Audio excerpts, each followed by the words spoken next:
Hi everyone, welcome over to my channel, Creatively Inspired, where I hopefully can creatively inspire you to create something today.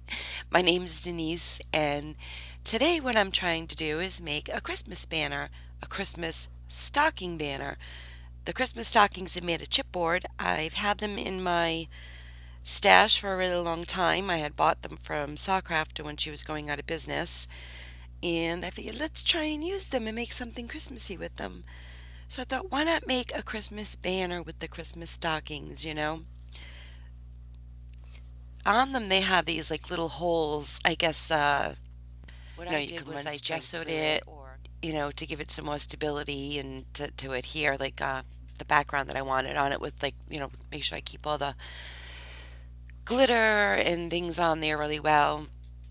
I just wanted a lot of sparkle and shine, like a nice snowy night when you just see like all the snow glistening in the moon. It's so pretty, and I love that stuff.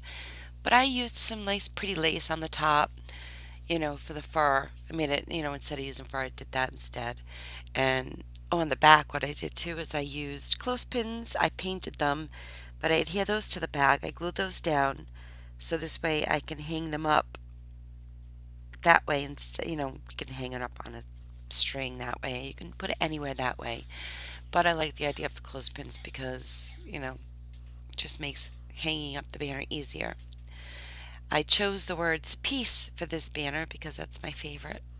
We all need peace in our lives. And so I'm not sure what else here to say because it's pretty kind of like self explanatory. It's just a lot of cutting out, decoupage and trying to find the spots that I wanted on, like it's just all just relax and enjoy the video, I guess that's all I can say. Um, and I hope you like it, and happy holidays to you all, and see you next year.